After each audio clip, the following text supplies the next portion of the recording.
So, I mean, Cody, you know me, right? You've been knowing me for a long time. What do I always preach? Doesn't matter what business you're selling, doesn't matter what industry, what platform. It's like, if you're not building an email list, you are at the mercy of the algorithm. Welcome back to Built Online, the podcast where we talk about all things online business, from e-commerce to digital marketing to building your dream life and your dream business. I'm your host, Cody McGuffie. And if you've been with us for a while, then you probably remember us as the Etsy Seller Podcast. Well, we're expanding our horizons to transitioning from just talking about Etsy businesses to covering all types of online businesses, because we believe the opportunity is so massive and that we should be covering some of the most unique businesses online. And at EverBee, we believe that everyone deserves the opportunity to pursue their passions, to live life on their own terms. And we believe in making e-commerce accessible to everyone throughout the world, no matter where they are, and using it to make a positive impact in our families and in our communities. Today's episode is part 2 of a 2-part series episode. Let's jump into today's show.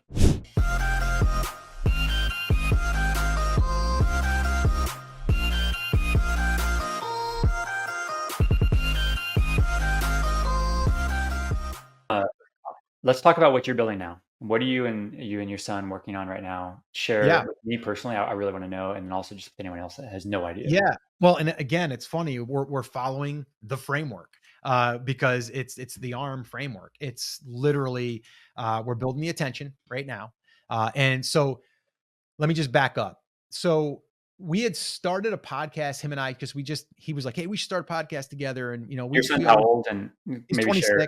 26. Yeah, he's 26. I've also got a 28-year-old daughter, 29-year-old daughter now. It's crazy. She's got 2 kids, so I'm a grandfather as well. I just turned 52. Yeah. And so anyway, and I've got a younger daughter who's 16, who's we're looking at colleges right now. But so him and I, he was like, "Oh, we should do a podcast together." And I'm like, "I don't know. What do you want to do?" He's like, "Oh, let's just kind of just talk, we'll talk about things that we talk about, sports, whatever." And I'm like, "Okay." So we did that for like maybe 2 months, and it was just okay. It was fun for, the first, I don't know, 6, 7 episodes. Then I was just like, I don't know. I don't see any direction here. And I don't want it to feel like it's a chore. And then I started to think, I'm like, he's my editor who does all my editing for brand creators. So I hired him part-time. So he works about 20 hours a week for me. And he's good at it. And I'm like, and he loves it. And I'm like, what if we just shared what we're doing on brand creators to build a channel, and we help people that want to start, but yet we're not like a guru, but yet I've been doing it for 15 years. And because my first channel, and I don't think I've shared this with you or anyone else, or I'm on your channel. I had our photography business back in the day. We started teaching it, and it was called New Portrait Biz. That channel it's still out there. You can look it up. I don't do anything with it anymore. But that had 16,000 subscribers, YouTube subscribers. And people would look at that and go, "Oh, that's not that great, but that brand in digital product sales did over 6 figures every year for multiple years, like up to 7 years, I believe. And that provided for us. That was like amazing. Like some years we do 150, one year we did 120, but you got to remember, our photography business was doing about that as well, but we were meeting with clients and we had, all of that stuff. So like $700,000, $800,000, $900,000. Yeah. Over that period of time. Yeah. So, but anyway, so a lot of people look at like YouTube channels like, well, in order to teach it, you have to have these massive channels. And I don't agree with that. So my whole thing was like, how do I get people to realize that if they just build an audience, the true 1,000 fans, and if you guys haven't read that article, maybe we can link that up for people, but that's an article that was written years ago. And I forget the guy's name, but he wrote it and he said, basically, if you build an audience of 1,000 true fans, you'll never have to worry about money again in your life. Like they will provide for you because you're delivering value and they're true fans. So that's always been my motto. So that brand, because it only had 16,000 subscribers, but here's the cool thing. When I first started that channel, I only had 1,000 subscribers and probably 800 people on my email list. And that was the first digital product I ever sold. And in 3 days, I did $12,500. Never forget it. From sending out emails, by the way, but also because I built an audience for probably about 8 months on YouTube. This is going back 15 years ago. So that proved to me that, building an audience is worth it. And then I went in, started doing brand creators. Well, it first started The Amazing Seller. You might remember that one. But that did multiple 7 figures, that brand. So how much revenue do you think just side note, Have you created somehow, through your online? It's funny. It's funny. I was gonna probably try to figure that out. Um, and also it feels weird sometimes. Like I did a video the other day. I was like, like I've sent, emails over the last 15 years and I've produced millions of dollars. And I was like, ooh, I don't know. I kind of Uh, feels I understand. weird. But I'm It asking feels you though. weird, But but yeah, it I understand if you're, it like, non-solicited, but, like, I'm asking you, so, like, you can yeah, kinda yeah. I mean, I would probably say combined with the brands that I've actually been tied to. I mean, yeah, probably definitely probably pushing 8 figures. so we're Yeah, talking and I 10 mean, talking around and 10 and million plus. yeah, yeah, and I would say it might even be more. I'd have to really kinda, like, Makes dig sense to me. through, but I mean, I yeah, don't know all your businesses, yeah, but I know enough, and I look at a lot of businesses every day. It's like my business, yeah, right? yeah, I'm getting pretty good at, like, probably around this much or probably around 1 yeah, million, 10 million, sometimes 50 million. yep, And 10 million, 12 million, that sounds yep, right to me when I yeah, hear, like, all the things that I've followed you in the past. I'm like, "That doesn't yeah, make sense." and we're not and again, like, I mean, I'm saying like email, like it could be like again, like I promoted years ago, Jungle Scout, Greg Mercer. Like I did that one. Like, and I shared this with you. And I mean, I think I've shared it publicly on my thing too, is like, that product alone is close to $1 million. Like just promoting that product, and talking about that product. So yeah, but What's yeah. crazy with that real quick is, like, look how many millions of dollars that's what you've kind of captured in a form. But Oh yeah. man, with your content, I wonder how much, and this is when it gets really fun, how Mhm. much value have you actually helped create for I've got so many stories. humans? Dude, we're I've got talking so hundreds of many. millions of dollars. Like me alone, following you, Scott, in the past, like I've generated, right? Like lots. And so, and I'm connected to your content, Mhm. and because of your content, I've been able to create like amazing It's a life. ripple effect, It's so cool, man. I've got a really quick story that I don't think I've ever shared, but I'll share this one with you and your audience. And I didn't share it because I didn't want to seem like I was bragging, but also that like if I donate to a cause, I don't want to be like, hey, I donated to a cause. Makes me look good, like I didn't want to do that. Sure. I had someone reach out to me on Facebook. This was probably 3 years ago. So I was kind of out of the Amazon game. Like I wasn't Yeah. the Amazon guy anymore, right? And I was just kind of like, I know I've changed some lives. I've had people tell me they've sold their company for millions of dollars and Mhm. whatever, right? So I had this one guy reach out to me randomly on Facebook on a message, and he's like, "Hey Scott, I was a long time listener, and I just had to follow up with you because I never bought one of your courses, but I went through all of your content, and because of your content, I was able to build a multiple $1 million business, and I sold it for multiple millions, and I feel as though I need to pay you. And is there a way that I can send you something?" And I was like, "It's not necessary." Like I appreciate the story. You just made my day. Whatever. He's like, "No, I want to send you something. Can I send you $10,000?" And I was like, uh, I mean, yeah, but I don't feel right taking it and just being like, I'm going to take $10,000. I said, so why don't we do this? Why don't you send it to me and then I will donate that to a cause? And he was like, whatever you want to do with it, I'm fine with. But without you, I wouldn't have been able to build that business and my family wouldn't be where they are today. And so that was like crazy. And yeah, he sent me literally the next day, I got a PayPal for like 10 grand. And I was like, holy crap, that's insane. And so I Impact, took man. that money and we donated it to a cause that my wife is involved with. So we just wrote a check, just transferred it out of my account and handed it over. But it was one of those things. It was like, man, you got to remember, that there's people out there that have done things with your content, you know? So yeah, that was a good day. It was a good day. Yeah. Man, talk about a good life. Like, Yeah. That's that's pretty good. a life of So impact. Thanks for sharing that. I appreciate yeah, that. so back to the live video school. We'll wrap up with this that I got a email from Dean Jackson yeah, about 2 years ago. Dean Jackson, well-known guy in the internet marketing space. I've been following him for years. He's old school. He was a real estate guy, still is, but just a very smart guy.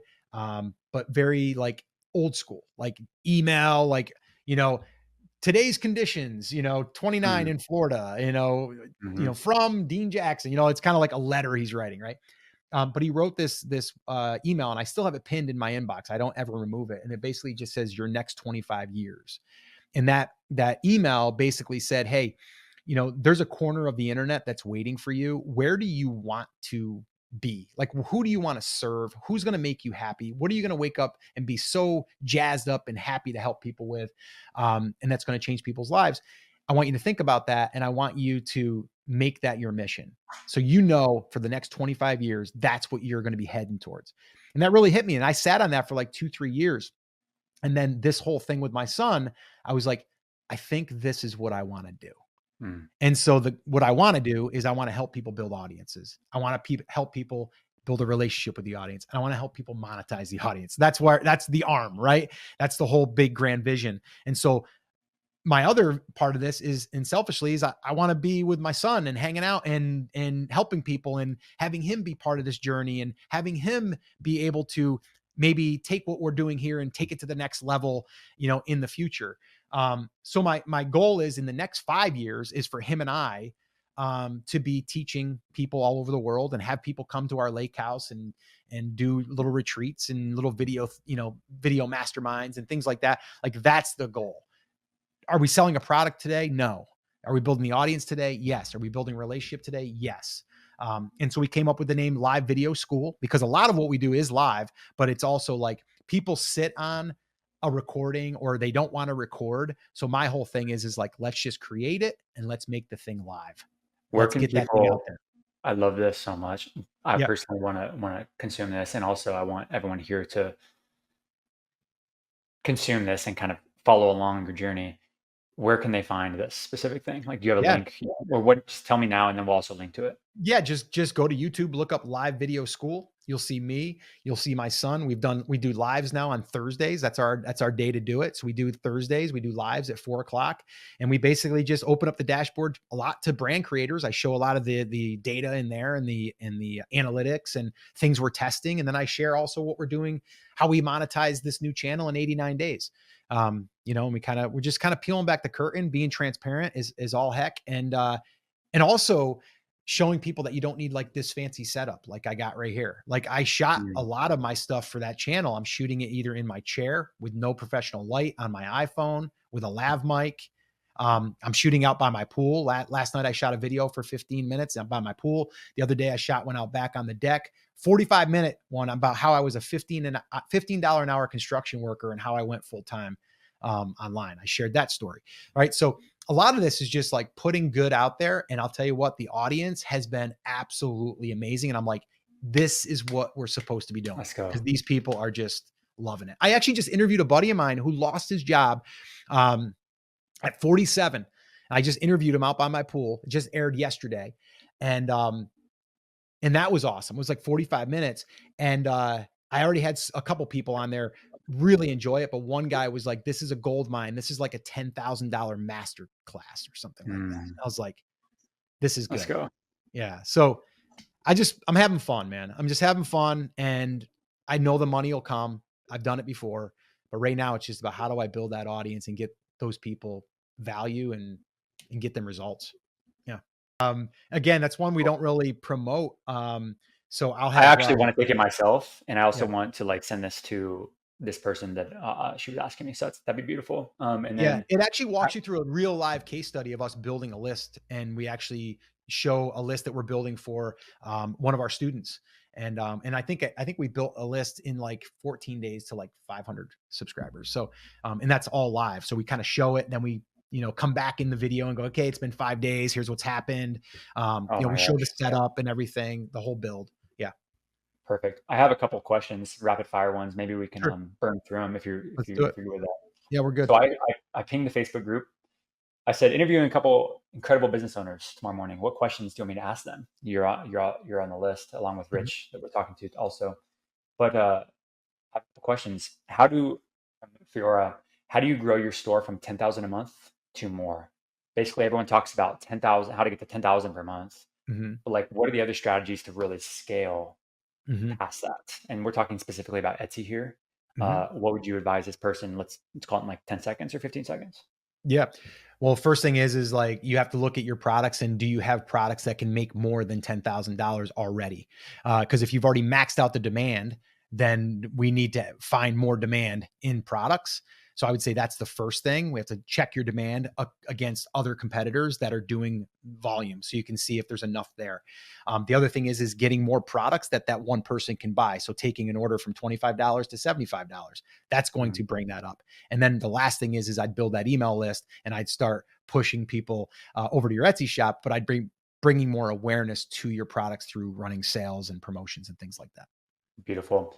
Anshik said, if you were to start a niche store on Etsy today and develop it into a brand by also selling it onto your own website, Mhm. how many products and how many designs would you start with?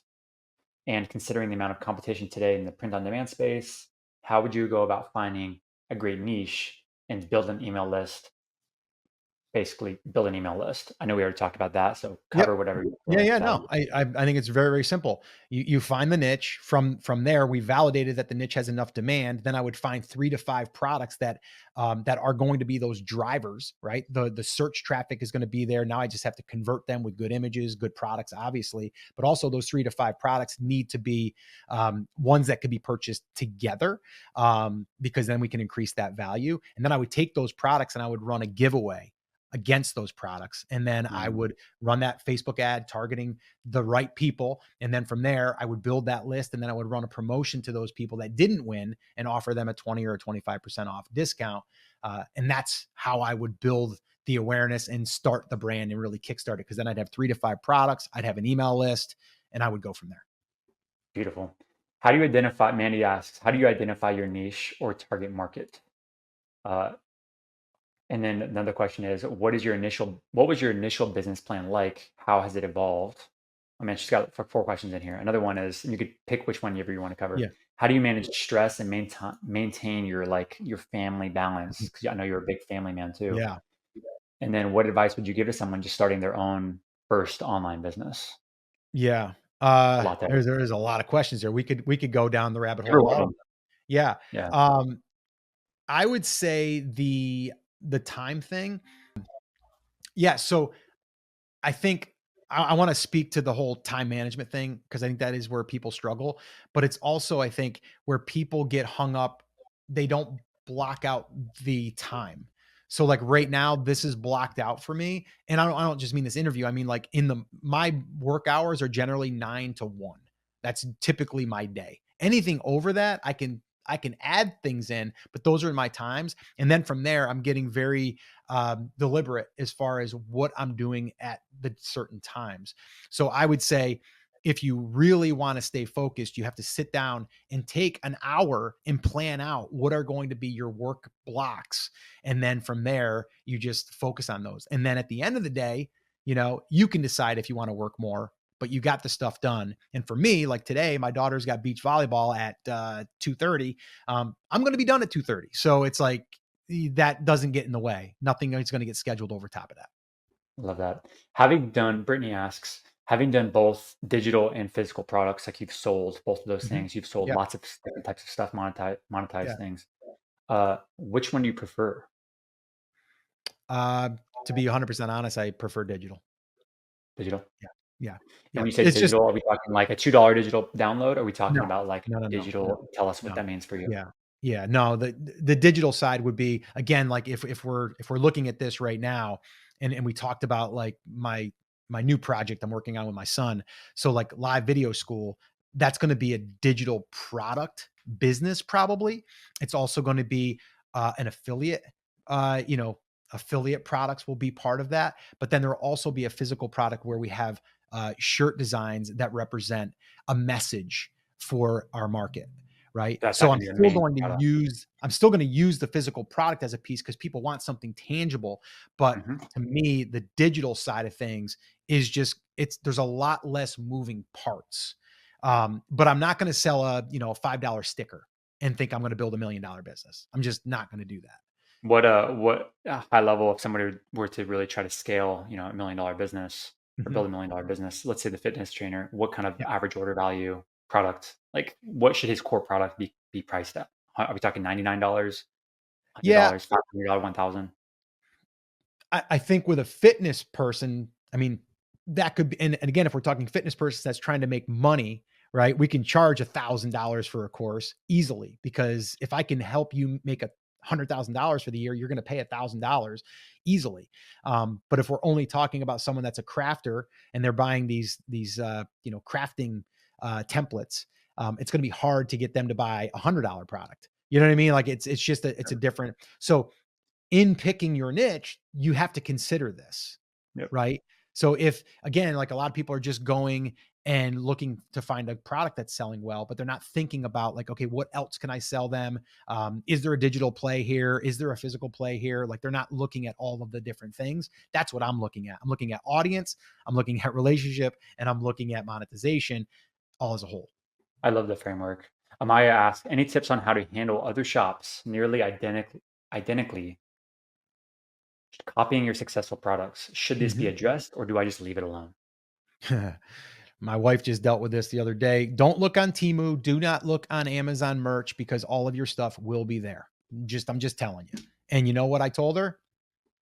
Just close your tab and just forget about it because there's nothing you're going to do. You'd spend all day submitting claims. If it's on Etsy, your first thing to do is to contact Etsy and let them know that your item has been copied and they don't have the rights to it. Now, if they just took the idea and they copied it and it's got different font or whatever, there's really nothing you're going to do about that. But if they actually took, and we've had this happen where they take your design, pull it down, cut it out in Canva and put it up on another shirt, that is a violation. And we have just reached out to the store owners and they'll typically take it down because my wife will say, "Hey, listen, I'm going to give you an opportunity to take it down before I contact Etsy," which they will suspend your account, whether they will or they won't.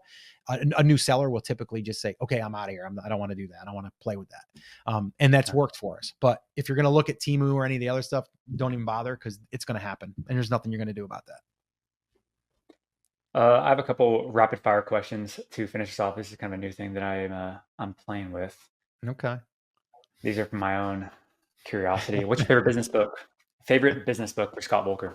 Oh gosh, if you're just asking me like that fast, I would say the compound effect. What's one thing you wish that you knew before starting your business? Gosh, one thing I wish I knew before starting my business, that it was not always going to be uh, good. Meaning, like when you're working a 9 to 5 and you're working 40 hours a week, 50 hours a week, and you think because you're owning your own business that you're going to not have problems or you're going to be able to create your own schedule and all that stuff. That's all true, but there's going to come a lot of obstacles. And then some days you might be like, I kind of wish I just had a 9 to 5. Like there's What's the days worst that's going to happen. what's the worst advice you've ever received? The worst advice that I've ever received, uh, on Life anything, life like or business, but primarily business. primarily business, I would say, build a complex funnel and run ads because I just think that it's, I wish they would do a study to say how many people have actually done that and actually succeeded. I think it's just very, very complicated. I don't think it's necessary. And I would rather just be streamlined, simple. I think the big complex funnels, this person did this, send them this, like all these auto responders. Like I tried that, I didn't like it. I think that was bad advice. How many hours do you think you work on your business per week? You already touched on this 9 to 1, but what do you think on average? Yeah, I would say 9 to 1, but in being completely honest, I mean, my mind's going 100 miles an hour in like 24 hours a day. I wish that there was a fix for that, which I'm working on. But I would say, if we're talking hands to keyboard, I'd say probably 5 hours a day. I'd say Yeah, but I 5 hours a understand day. though. It's kind of working a little bit too. Like the thinking is, I kind of can sometimes I consider, I don't know if it's working, but it's definitely thinking about your business. That's probably two separate questions. Yeah, Um, yeah. this is something that I like to ask. If your family and Hmm. your friends and maybe your customers Hmm. all had to get together and they were tasked to write an honest article about Scott Volker, Hmm.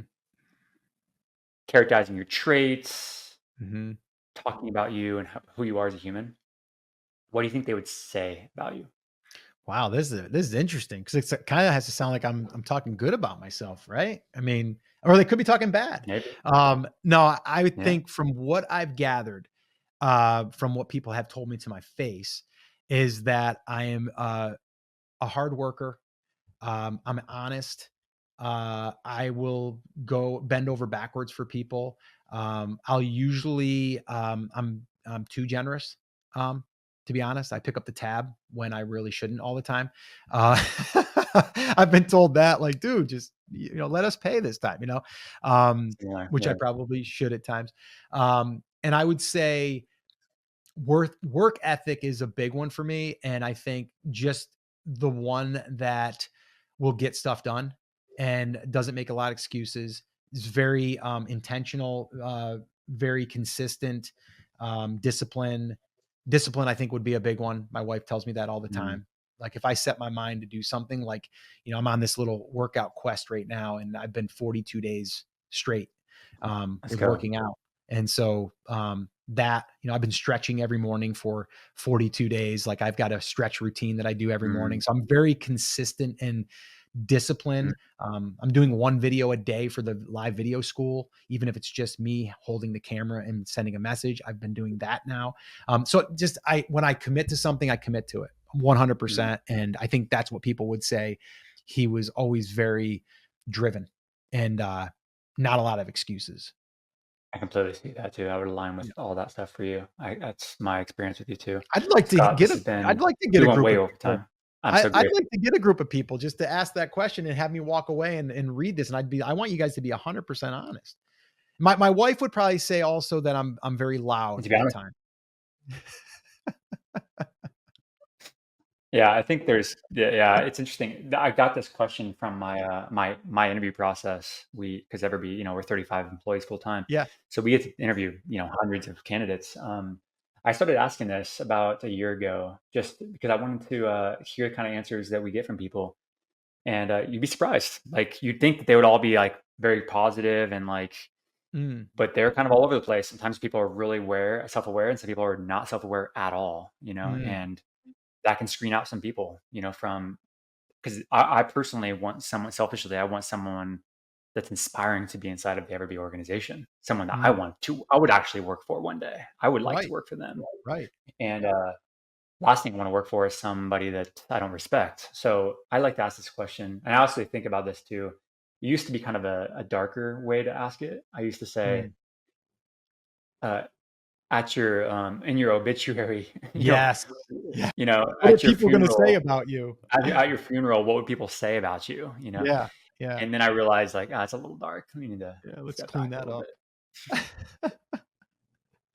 Scott, thank you so much, man, for the time. This is so fun.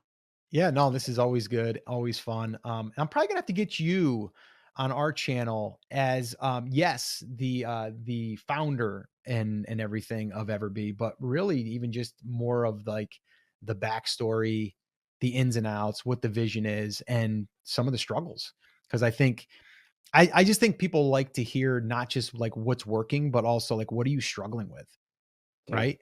Like, we don't talk enough about, like, what do you struggle with? I think you we and I to don't. get on there and say, like, what are you struggling with, like, on a daily basis, like, right now? You like, everyone sees you, you're smiling, you've got a good personality, good-looking guy, look like you're in shape, you got a good family. Everything must be just going so great. He's got his cyber truck now, for crying out loud. The Yeah, but guy's then just doing they don't awesome. realize that I have panic attacks very often. Mhm, That was literally in the hospital a year ago mhm, for an issue. Uh, I have all kinds of struggles too, just like you do, and just like anybody listening to this too. We are human, mhm. and does that give us reasons to not pursue our goals and our ambitions? No, it True. doesn't. But does it validate that we are actual human? Mm, And that, yeah, I completely agree. It's underserved. I think people don't talk about that enough. Mental health and mental wellness. mm. Um, I think I'll we should do I think we should do a show on that. I think we should do a whole thing dedicated to that, and you and I just peel back the curtain and we just give it to them because I think, like, Mike Jackness, Steve Chu did one together, and Mm, they basically talked about the struggles. And Mike Jackness, one of them, he's a good friend of mine, and just talked about like the stress and the pressure and like just wasn't happy, like just mhm. wasn't happy and he was struggling and like a lot of people don't and like him even saying like publicly, he was like, I kind of regret I'm 40 some years old. I think he's 45 or 46 now, and I haven't had any kids and I wish I did. Like he regrets it, because he was working on his business so much, and like I got all kinds of money. I did, and I did great, but I kind of wish I had a kid. You know what I Mm, mean? Like not saying that he can't adopt or whatever, right? But it's sure. like he feels like he missed out on that. And he always talks to me. He's like, man, I look up to you so much because, you've had a family, you've done this and you've done both. And I really just, I admire, you for what you are. But like for him to admit that, Yeah, it's awareness. it kind of shows other people like, wow, or maybe get someone to think in their 30s, like maybe I got to slow down. Is the money really worth it? Is it worth that? Then I'm not gonna be able to get back the time, It's because you're interesting. never gonna get back the time. You'll never get back to time. I don't know if slow down, I know it's a whole other episode we're going into right Yeah. now. Yeah. Yeah.